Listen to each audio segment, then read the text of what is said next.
Buenas noches a todos. Ya estamos en la segunda temporada. Muchas gracias, agradecidos con Dios por permitirnos nuevamente poder compartir este espacio. Nos tomamos un café y en esta ocasión, en esta segunda temporada, tengo una invitada muy especial.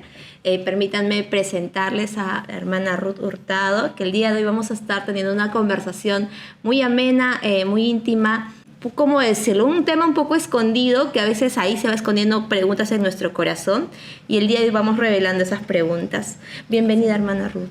Muchas gracias, Susi. Realmente estoy muy feliz de estar aquí y poder compartir juntos un café. Me pregunto si recuerdas.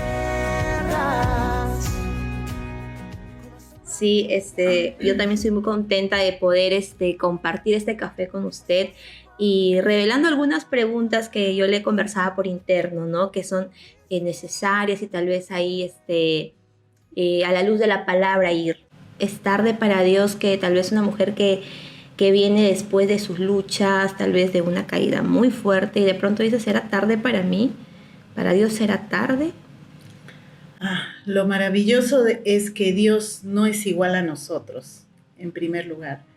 Y Él, mientras ve un corazón arrepentido y deseoso de volver a Él, pues está abierto sus brazos. Creo que tenemos un corazón más juzgador. A pesar de que no somos Dios, nuestro corazón es más juzgador y probablemente el dicho común, ¿no? Ya le di las oportunidades y ya, es suficiente. Pero Dios, en su gracia, en el amor que descansa en la obra de Jesús, nos da muchas oportunidades y nunca va a rechazar un corazón arrepentido. ¿Será que a Dios le va a asustar lo que vengo ahora trayendo delante de Él? Porque son un montón de cosas. Imagínate, claro, son preguntas que nos hacemos y creo que nos hemos hecho nosotras también, claro, en algún momento. Claro. Algo que he ido descubriendo a lo largo de mi vida y mi relación con el Señor es que Dios sabe todo. Él es omnisciente y Él conoce nuestro espíritu, dice la Biblia, mucho más de lo que nosotros pudiéramos conocer de nosotros. Es decir, Él conoce mis pensamientos, lo más profundo de mi corazón, y Él sabe lo malo y lo muy malo que yo puedo tener, las diferentes secuelas de mis traumas que yo puedo abrigar por años. Él las conoce. Entonces son temas que a Él definitivamente no le sorprenden. Es más, Él es un Dios personal. No pasa desapercibido de sus ojos nuestros traumas, nuestras vivencias, probablemente difíciles a causa del pecado, ¿no? El pecado de otros o el pecado de nosotros mismos también, ¿no? En algún momento dentro de consejería, y voy a tocar un poco lo íntimo, dentro de consejería, usted me dijo algo, lo cual también lo quisiera tocar, que Dios se goza en la estación en la cual nos encontramos. ¿A qué se refiere eso? Sabemos que para aquellos que aman a Dios, todas las cosas nos ayudan a bien. Y los que amamos a Dios somos aquellos que hemos abrazado la verdad del Evangelio. Entonces, circunstancias adversas, circunstancias difíciles, probablemente circunstancias insoportables, Dios va a encaminarlo para bien. Incluso antes de conocerlo nosotros, Él nos conocía. Y diversas circunstancias que pudimos haber vivido aún en nuestra niñez y aún en nuestro pasado, antes de conocer a Cristo, Dios lo ha encaminado para bien. Ya sea para traernos a Él, ya sea para poder, después de conocerlo, poder comprender a otros que pasan la misma situación por la que nosotros pasamos y la forma en cómo Dios nos ha sanado o va operando sanidad en nosotros, ¿no? Es decir, la vida de José es un ejemplo de eso. Sus traumas, imagínate un chico perdiendo a su mamá, perdiendo a su papá, perdiendo a sus hermanos, quedándose solo tan jovencito y donde él estaba incluso viviendo circunstancias tan traumáticas como siendo uno de los mejores empleados, ser acusado de ser el traidor, el peor, y siendo enviado a la cárcel. Y viviendo allí incluso la ingratitud de aquellos a quienes él ayudó. Pero luego Dios cómo convierte esto para bien. Y él lo dice al final del libro de Génesis a sus hermanos: no teman, el mal que ustedes me han hecho, Dios lo ha encaminado para bien. Hay una parte también dentro de consejería que también lo voy a sacar, que es la parte que dice consolados para consolar. Tal vez esta mujer que viene, ¿no? Lo que tomamos esta imagen que viene de una caída, viene de muchas preguntas, tal vez de acercarse a Dios con lo último de su fe, tal vez, ¿no? Y Dios consuela su corazón. Y viene esto, ¿no? Consolados para consolar. Ahora, ¿qué le toca a esta persona? Definitivamente, cuando llegamos al Señor, estamos en Él, perseveramos en Él, Dios consuela, ya sea que hemos pasado alguna pérdida, ya sea que hemos pasado algunas situaciones difíciles a causa de nuestra inmadurez, de nuestro pecado, a causa de nuestro propio orgullo, porque a veces somos humillados y quebrantados por el Señor a causa de nuestro propio orgullo, pero Él muchas veces nos hiere para luego sanarnos. Él causa la herida y luego sana, porque es la única manera de moldearnos. Es un Dios que muchas veces va a obrar de una forma como un cirujano para sacar ese mal que va a hacer mayor daño en nuestra vida. A veces va a causarnos dolor, pero no nos abandona en medio de ese dolor. Él es siempre bueno y creo que lo hemos experimentado en diferentes momentos. Y luego, cuando uno pasa por esta situación, conoce más a Dios, pasas este desierto, conoces más a Dios, conoces su consuelo, conoces la forma forma tan paciente en cómo Él te trata. Entonces, pues estás habilitada para poder consolar a otros también, para decirle: mira, yo pasé por ese camino, yo estuve allí, pero este es el camino, y es Jesús, es Él, es correr a Él, es dar esos pasos de fe, sin saber exactamente qué va a pasar en el futuro, pero es por allí. La Biblia dice que en ti confiarán los que conocen tu nombre. Y la prueba de las dificultades, aún nuestras propias caídas, son buenas oportunidades para conocer y disfrutar el consuelo de Dios. Y entonces mi conocimiento de Dios es mayor. Entonces mi confianza crece y mi capacidad de poder comprender a otro de carne y hueso como yo crece también, y poder consolarlo, por supuesto. En esto de Dios y sus propósitos, Él nos ama y obra de una manera amorosa.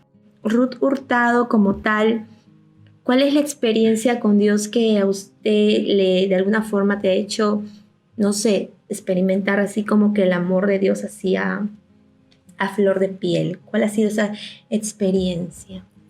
En realidad han sido varias, y las experiencias difíciles han sido las que más me han permitido conocerlo. Y pues he pasado desiertos.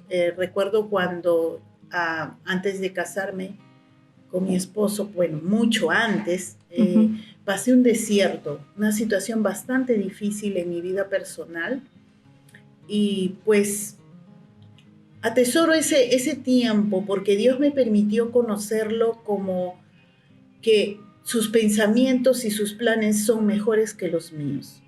Y eso me llevó a tomar decisiones luego para más adelante. La otra experiencia que viví difícil fue la muerte de mi hija, ¿no? De Sofía. Y realmente fue tan cercano Dios, y ese silbido apacible que acompañó a Elías en un momento tan difícil, yo lo experimenté en el Señor. Y aunque fue muy doloroso para mi esposo y para mí, pudimos quedarnos con lo que Dios había decidido en nosotros, aunque de hecho no entendíamos todo, es que para poder atravesar una situación difícil no tienes que entenderlo todo. Y a veces jamás lo vas a entender.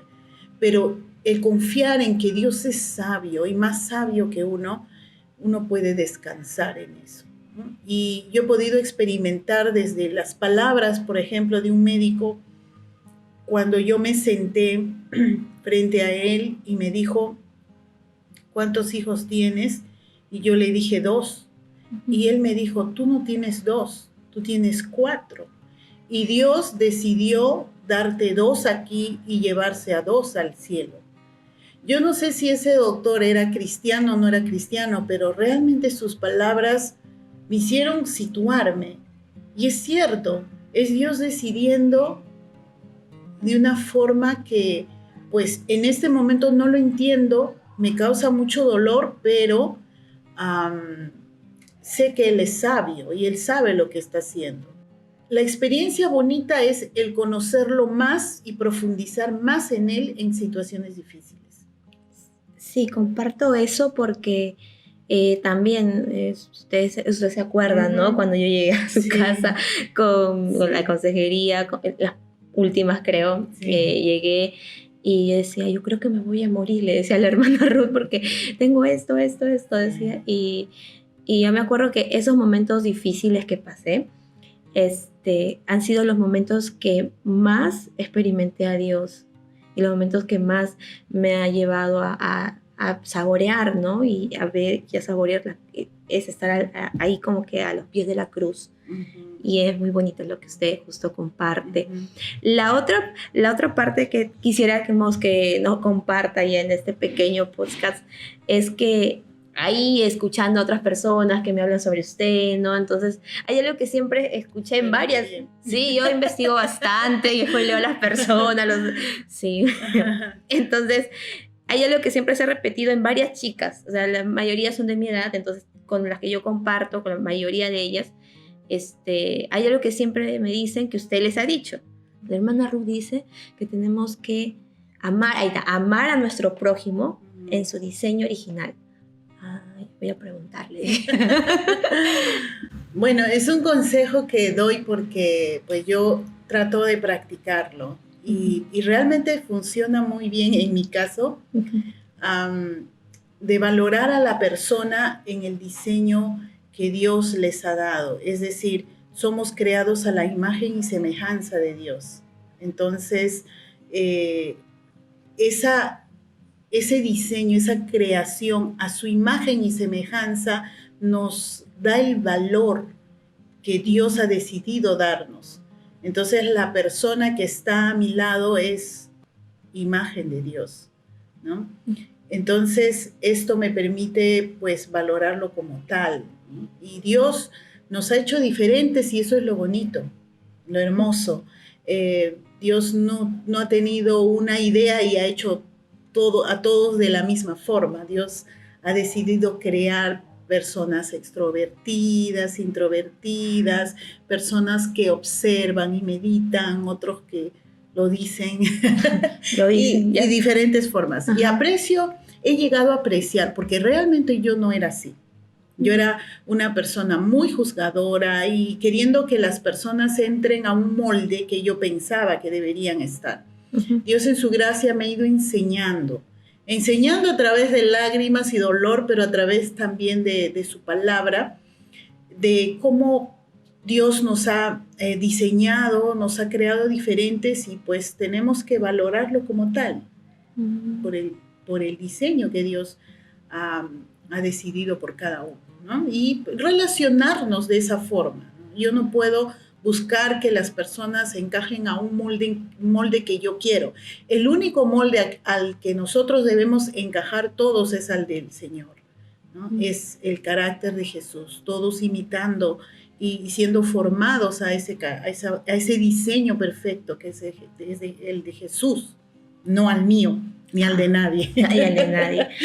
Y muchas gracias por esto, por este tiempo. Y ahora ya casi para cerrar, casi siempre a los invitados que vienen, les pregunto, ¿no? Dime 3 cosas por las cuales le agradeces a Dios. Y es lo mismo en esta temporada. 3 motivos por los que usted está muy, pero muy agradecida con Dios. Wow, tengo varios, pero tengo que decir 3. Solo 3. Primero, que Él me ha salvado a pesar de mí. Y me ha salvado definitivamente, me ha hecho su hija. Es la mejor experiencia que yo puedo tener. Es ser su hija, pertenecer a Él gracias a lo que Jesús hizo y a la obra de Él, ¿no? Eso le da total sentido a mi vida, total propósito y valor a mi vida. Es un vaso frágil, un vaso de barro, pero que la excelencia del poder de Dios que obra y vive en mí es lo que me hace útil, pero sobre todo me da la identidad. Lo otro es mi familia, mi esposo, mis hijos, mis padres que Dios me ha dado, ¿no? Por supuesto, mis hermanos también. Estoy muy agradecida a Dios por la familia que Él me ha dado, ¿no? Especialmente mi esposo, mis hijos. Realmente es lo que he soñado. Sí, lloraba por un esposo así y Dios me ha dado así, ¿no? Y lo tercero es mis hermanos en la iglesia, ¿no? Mis hermanos en Cristo aquí en Puente Piedra, a quienes amo muchísimo, aprecio muchísimo. Ellos son un regalo de Dios para mí, mi familia. Y pues los amamos y estamos muy agradecidos por cada uno de ellos y somos una familia. Sí. Una familia muy hermosa. Sí, eso es cierto y lo quiero recalcar de esa manera. La hermana Ruth es esposa del pastor Raúl Vargas de la iglesia IBB de Puente Piedra, donde también la producción y yo congregamos ahí y estamos también muy agradecidos con ellos por el abrigo, por sus consejos, por la iglesia tal que hemos ido formando como una familia, ¿no? Como la hermana Ruth lo dice. Y bueno, hasta aquí llega este podcast. Antes que acabe, dijo usted que usted oró por su esposo. ¿Puedo decir cuánto tiempo? ¿Puedo preguntar por cuánto tiempo? Más o menos, ¿cuánto tiempo usted oró? Realmente mi mamá me enseñó a orar. Cuando yo tenía 13 años, ella me dijo, hija, es la edad donde tú ya debes empezar a orar. Y yo dije, ¿cómo? Yo tengo 13 años, yo a esta edad, ¿cómo voy a orar? Y ella me dijo, cada vez que tú te acuerdas, ora, porque hay cosas que a partir de esta edad se te van a presentar diversas situaciones en las que tú te puedes relacionar con un chico, pero si tú sabes orar desde ahora vas a saber identificar. Y creo que fue una estrategia de mi mamá para ayudarme a encaminarme a saber elegir y todo ese tema, ¿no? Pero oré desde ese tiempo y siempre oraba. Oraba, no digo así todos los días, pero ahora llegó un tiempo donde oraba más, ¿no? Bueno, oraba mucho más y todo eso, ¿no? Le hablaba a Dios. Siempre he hablado con él de un chico que me gusta, le he preguntado, le he hablado como un amigo realmente. He conversado con él como si fuera, porque él sabía cómo yo me sentía, si me gustaba ese chico, y le he contado todo. Amigos. Bueno, ese es un tip, ya saben. Nada que yo lo quería preguntar, lo hice por ustedes. Lo hice por ustedes, me sacrifiqué. Muy bien. Estamos muy contentos, así comenzamos esta segunda temporada. Muchas gracias, hermana Ruth, por permitirnos este momento, por tomarnos este café. Y bueno, esperemos venga la segunda parte de este podcast y nos reencontramos en el siguiente episodio, esta segunda temporada, que estamos muy, pero muy agradecidos a Dios. Muchas gracias, hermana Ruth. Gracias a ustedes. Nos vemos en otra tarde-noche. Y chaucito. Chao. Cuídense mucho, se me cuidan. Tomen su café también. Chao.